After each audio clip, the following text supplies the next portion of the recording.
Have you ever felt like no matter how much emotional healing you're doing, you find yourself stuck and in a loop repeating a pattern that is keeping you in the same place and not allowing you to grow and experiencing the life your soul truly desires? Maybe you've been journaling, you've been meditating, you've been crying it out and even going to therapy, but nothing really seems to move things into a direction that makes you feel lighter and full of joy and really open to the possibility that life has to offer to you. Because here's the truth. Here's the thing that you might have been missing. Each energy type in human design has a very unique way of processing emotions. So if you're trying to just follow the strategy that has worked for other people, then you will find that by the end of this video, you will deeply understand how you can utilize your energetic authenticity and deeply understand your energy type to move emotions out of the stuckness in your aura and really open up the frequency for abundance, for love, and opportunities in your life. Let's dig deep. So this is something I see all the time. Projectors that are trying to move through their stuck emotion as if they were generators. Manifesting generators hoping that if they just move faster, they can kind of like avoid dealing with what they're feeling. But emotions, like so much else, is energy. And if you don't learn to move them in alignment with your energetic frequency and your energy type, you will continue to carry this burden of emotion that not only kind of dampens the attraction and the magnetism of your aura, but it actually really can cause a lot of unwanted side effects. Like unwanted weight gain is a lot of emotional weight very often I've seen with my clients. And so in this video, you're going to learn how emotions are processed by your energy type. And by the end of this video, I'm gonna help you understand how you can actually move them around so that you can find clarity, peace, and that deep sense of fulfillment and lightness, which is not talked about enough in the spiritual industry because we're here to enjoy life. So let's look into it. Welcome to the Human Design Portal, your safe space to decondition so that you can align with the right opportunities, experiences, abundance, and love. If you're new here, my name is Maika Gabriela and I'm a human design reader, a deconditioning expert, and the founder of the Transformational Human Design Certification. And this space is brought to you to support you in understanding your human design better, energetic authenticity, and all things spirituality that aren't woo, but really grounded in actionable steps. So if you want to deeper understand your human design in a very tangible, practical way, then please hit the subscribe button. I love watching this community grow, and it keeps me motivated to deliver to you every single week. Every Sunday, 6 p.m. CET, you'll get new human design activation in this portal. Thank you. And before we get into each type, this is just a little reminder that emotions are not good and they're not bad. They're just an experience we're having. There is an intelligence in the emotion that we're experiencing. So instead of trying to run away from what we're feeling with doom scrolling on social media, with drinking too many glasses of wine after work, or just having some kind of a behavior that is actually not helping us be in our body and attune to the emotions that we're feeling, understand that there's something that you're here to learn through what you're feeling. Emotions carry an intelligence. They're here to bring awareness to something that your energy is trying to communicate to you. And so the reason we're feeling whatever emotions is because they're really here to awaken us. They're really here to, be like, hey, listen, you gotta fix this, you gotta look at this. There's a desire that you're not paying attention to. So instead of it being something that's uncomfortable, really look at your emotions with curiosity. And so it is really not about you feeling the emotions, but learning how to process them that is attuned to your energy type so that you can find actual true fulfillment and move through the blockages that these emotions are here to help you overcome. Let's look into it. My beautiful sparkling generator. For you, emotions start feeling really stuck and yucky when you start ignoring your sacral response. And so this is the most common thing. You are so busy. You're constantly doing that you actually don't really connect to what your sacral is telling you. And by overriding your desires, your emotions will get stuck in the lack of energy that is meant to kind of perpetuate this incredible, beautiful, magnetic, hurricane-like aura. And so the most common thing is that projectors that are not connected to their sacral, they want to go to their mind. So you might find yourself overanalyzing and trying to figure out with your mind, when really your best case to move around whatever stuckness is in your energy field is through aligned movement, meaning that you do something with your body that brings you joy. This can be dancing, this can be shaking it out, something that kind of recalibrates your nervous system. So there's two things that you can do that is going to help you move out of that stuckness in your energy field. And one of them is being very intentional around what you say yes to. And so having very strong boundaries and doing something that you really truly love is going to light you up. So the reason this happens is because you have an open sacral, and when it gets stuck with a lot of things that you're compromising on, that drains your energy, and that is that stuckness that you're feeling. But the second that you open up the possibility of bringing a little bit of joy and really connecting to the things that you love doing, then you will notice how quick your energy field can get cleansed. And so the number one thing is actually rest, pause, take a moment to look at how many compromises you have, and then be aware of switching them out with something that you actually truly enjoy. And I know a lot of you generators are like, but I don't know what I like to do. Go back to your childhood, go back to simple things. It can be singing in your car, it can be, drawing something, even if it doesn't look pretty. It is just about finding these little pockets of joy that just belong to you and don't have to be compromised with anybody. And the second thing that you can do is, again, really kind of rest and pause and listen deeply to your body before you compromise. So allowing yourself to tune into your body, and if it's not a full yes, to give yourself time. Even though the sacral response should be very immediate once you're truly connected with it, in the beginning, when you're figuring out what is a yes and what is a no, it might take you a little bit more time to get in tune with how your body's sensations actually react to a full body yes. So give yourself time to really tune into what am I excited about, what am I not excited about, how can I learn how to communicate in a way that is non-threatening and that allows me to set up boundaries without hurting anybody or being too harsh, and really standing in your own power of allowing yourself to do what you enjoy, so that then trickles down to the people in your life who love seeing you full of energy, full of life, full of joy, because that's who you're designed to be. As a manifesting generator, your emotions can have a hard time catching up to you because you move so fast. You're so independent and you're so quick to jump one thing from the other that it might be that this process of integration kind of gets just thrown over.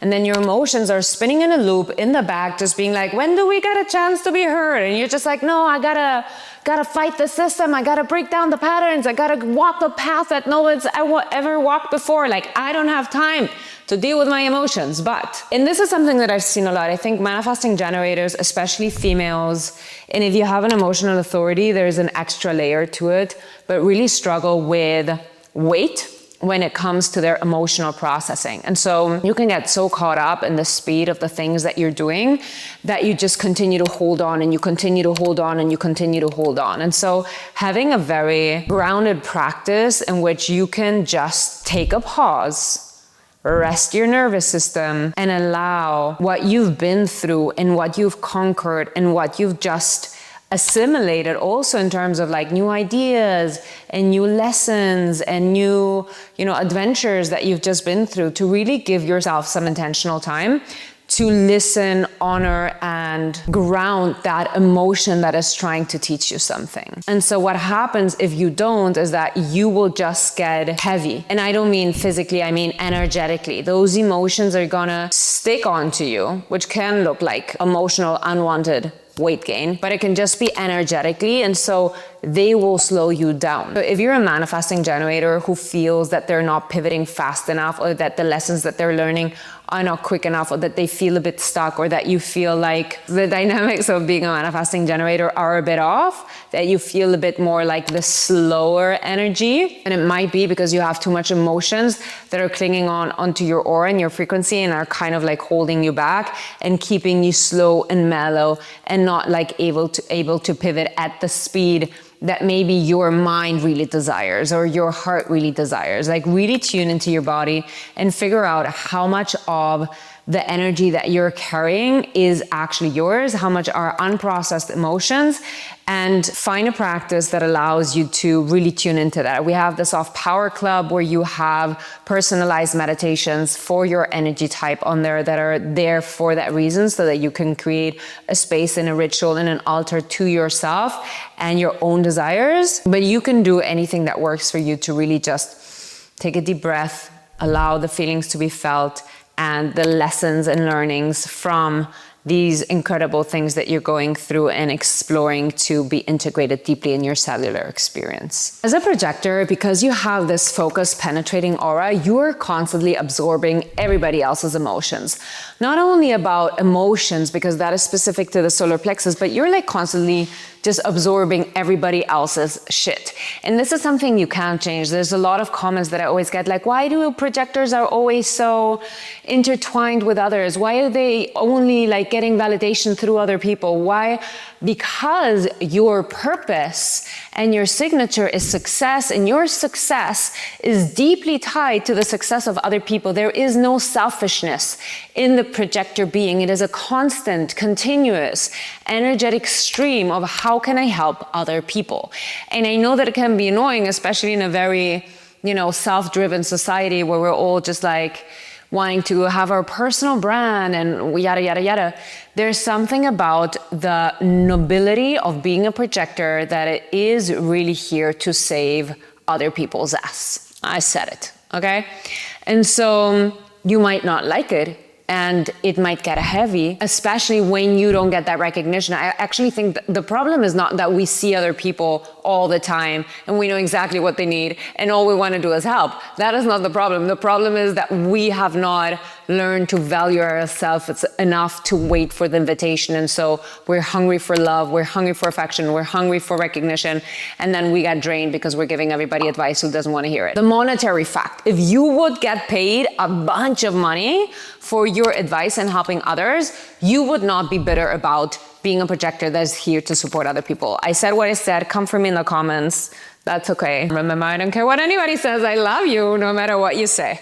So what you can do as a projector to move through stuck emotions is to actually move through those emotions, have space to feel those emotions, but really also just have a practice of emptying out. You need to create a state of energetic refreshment. So I call this energetic mist. Energetic mist is the energy that gets stuck into our open energy centers from just everyday living. Okay, this is supermarket, this is crossing the street. It doesn't have to be a deep projector interaction, but it's just like this energetic kind of mist, this like just residue that hangs in your energy centers. And so the moment that you're able to have a practice where you consciously empty this out, this is where you will have the opportunity to come back to what is actually yours. Because most projectors, not all of them, but most projectors are very open. There's a lot of draining energy that comes from constantly like recognizing other people, seeing other people, interacting with other people's energy. And I think that there's something about that focused aura that every time it just kind of like, exchanges information, it takes a bit of the other person with them, because then it serves you to help and support other people that you meet. And so that is that, having a practice of emptying out, of really cleansing that energy out that doesn't belong to you, and really asking yourself, is this mine? Or have I picked this up? And I think it's especially important when it comes to sacral energy, when it comes to the doing of things, when it comes to the working, the hustling, the grinding, the posting on the social media. We always want to do more. And that is always your sign to step back. Like every single time you want to do more, you got to drop the phone, you got to leave the phone in a different room, walk out, go out into nature, have a stroll, talk to the plants, look at the moon, and come back to that very sensitive, light projector energy that you carry. We cannot forget that there's a lightness in the projector. You are the newest energy type. You have come here to be very efficient and enjoy life a lot. So don't let that emotional draining energy tear you down. Let's look at the manifestor. So the manifestor has those kind of like spikes of anger and repression that show up when you have too many emotions that are penting up in your system. And so you will feel like you want to withdraw. You will feel like the world doesn't understand you. You will feel angry with yourself. This is one of the curious things about being a manifestor. When I learned about being a manifestor without putting into practice as a 3-5 projector, obviously this is essential for me. But when I learned about being a manifestor, I didn't really understand how anger would show up. And what I've learned with reading for hundreds of manifestors is that the most common anger is not anger towards the person that has hurt you, but it's anger at yourself. And so the way that you can clear and have this emotional healing experience is by actually doing the opposite of repressing what you're thinking, feeling, and informing your strategy as emotional hygiene. So the moment that you express what you're feeling, what you want, what you desire, what you're up to, this is when you will be able to release the emotion that is kind of pent up. And it's really important because your defined energy center is in the throat as a manifestor. And this energy center that is defined in your throat, it is what connects the whole of your body experience, everything that is going on in the lower part of your body graph, and all of the energy centers that are, attuned to different organs in your body and different emotions in your body and different obstacles and hurdles and wisdom.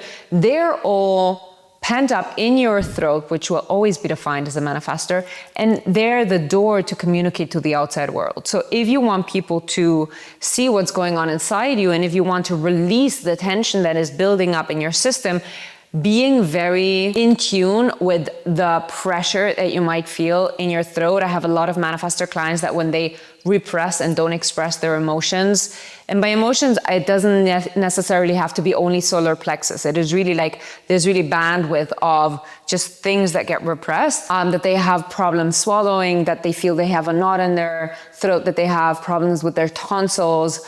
So there's a lot of issues that are going on for manifestors in the throat because it is where they have the most powerful motor that motivates them and it gives them the energy. And when you don't express, it can also really dampen the power and the impact you're here to have. And so if you want to attune your emotional healing and you want to double down on the power of your presence, not by dominance, by actual alignment, then being able to communicate, inform, and expressing what you're feeling is going to be hands down the best way that you can do that. And again, it will bring lightness to your life. It will dissolve any emotional weight that you've been carrying, and it will allow you to really be seen by the world as that reference. And again, I want to say this in every single manifestor content. You will not be put in a position of leadership and power by dominance and force and fear, by actually embodying divine masculine energy, even if you're a woman, which is peace, calm, resilience, protection, clarity, and just being that rock energy that when shit hits the fan, you're like, I got you, girl, don't you worry. Okay, that is the manifestor energy in a nutshell. And now, my beautiful reflector, you already know, and I don't have to tell you, that you feel everything all the time from everybody, and you're like, oh my God, girl, preach. I know that it can be very hard. I know that it can feel like you're carrying the burden of the world on your shoulders. And I always say this, there's this prototype of, oh, the reflector is so sensitive, can't take anything. And I feel like that kind of puts you in a box and stops you from living life fully. And I want to really bring in this new consciousness that actually, because you're so open, nothing sticks. And when you honor that nothing sticks, there is no emotional bullshit from anybody that you're holding on to, because you sense it, you read it, you become wise through it, and then you expel it. You're like, this is not mine, I will not hold on to it. I've understood the intelligence of this emotion and what I need to learn from this experience, but I will not make it my personality. I will not hold on to it just to feel like I have dominance against other shit that's happening in my life. I'm letting go, I'm free, I'm open, and I'm just devoting myself to the truth of the emotion in this moment and place that I find myself, but I am also devoted to my true authentic nature, which is to be absolutely freed and wild and adventurous, okay? And so the best thing that you can do to be able to move through stuckness in your energy that comes from emotional pain or just experiences or people that you feel are hanging on to you energetically, if you want to free yourself, then you really just need to change your environment. And just change your environment might be hard in certain circumstances, right? You might be living with your parents. You might be needing to go to this, one office every single day because you have a 9 to 5. But I really recommend that it can just be like this change of scenery. It can be taking a walk through nature. It can be just like, I don't know, going on a shopping spree. You don't have to spend any money. But it's just this thing of like, look at your strongest sense, look at your design, look at your actual environment and your human design. You could be like nervous touch. So the other day I saw this really funny video where somebody was like nervous touch, and it was somebody eating on a helicopter. I don't know how many kilometers, in the air, about to jump off the plane. This girl was eating a burger and having like a drink. And I'm like, wow, that's crazy. I could never eat. I could never eat with the loud helicopter and that like crazy excitement of like jumping off a plane or like a helicopter. No. So, but you might. So look at what your ideal environment is. We have the source code for that. It's a 100-page personalized, written by me PDF where you get all of this information that is accurate. And so find your ideal environment. Eat for the best digestion that you can have. Really use these little tools of information that are in human design to kind of like align even stronger. Because as a reflector, you have little to hold on to. So actually, I never recommend all of the energy types to go very deep into their chart unless they're already very aligned and they're already experiencing a lot of up-leveling and success in their life. Most people try to learn more about human design because they feel stuck and they feel like they haven't cracked the code. But learning more about human design is not what is going to get you far. What is going to get you far is actually being very due diligent with how well you're living out your strategy. But since you are a reflector, you don't have that much to hold on to. You don't have that clear of an essence within you. So then tuning into these little details that are in your chart, like how to eat, what environment to be in, can be very helpful to really like change it up, allow yourself to empty out, to move through different spaces, letting go of what isn't yours, being very clear and intentional about alone time so you can like wash out all of the energy and sensibility and stories that you've been holding on to from other people to get back to your whole, full, beautiful, authentic self so that life can throw you out for a loop and you can have that beautiful signature, which is surprise, and explore life without feeling chained to anything specific. So change the environment, change your life. The moment that you start using your energy type to deeply understand how to move your emotions in a way that is actually healing, not the way that you've been taught, not the way it might have worked for your neighbor, but actually a way that is very simple, very applicable for your energetic type, you will notice how things shift very quickly and you stop over-analyzing, you stop comparing yourself to anybody else, because instead of tuning outside and trying to see how to fix it, you actually have a tool that allows you to deeply connect to yourself. So if anything in this video has resonated, please comment your energy type and how you've been dealing with your emotions right now in the comments, and share this video with your community, with anybody who you think this could be helpful for. And remember, I don't care what anybody says, I love you. See you next Sunday.